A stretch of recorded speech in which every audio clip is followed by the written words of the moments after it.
চট্টগ্রামের হাটহাজারী বাসস্ট্যান্ড এলাকায় সকালবেলায় দেখা গেছে স্বস্তির চিত্র। দিনের শুরুতে যানজটমুক্ত সড়ক পেয়ে স্বাচ্ছন্দ্যে চলাচল করতে পারছেন পথচারী, শিক্ষার্থী ও অফিসগামী মানুষজন। সকালে বাসস্ট্যান্ড এলাকায় যানবাহনের চাপ কম থাকায় সড়ক প্রায় ফাঁকা দেখা যায়।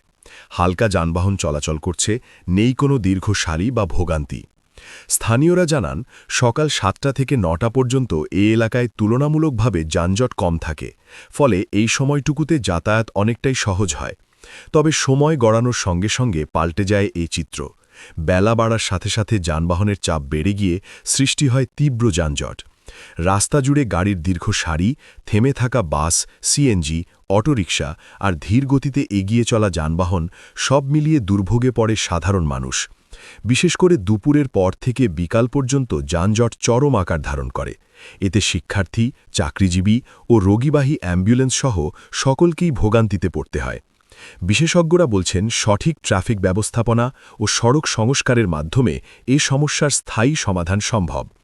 হাটহাজারী বাসস্ট্যান্ড থেকে আমি তারেক আজকের মতো এখানেই বিদায় নিচ্ছি। আল্লাহ হাফেজ।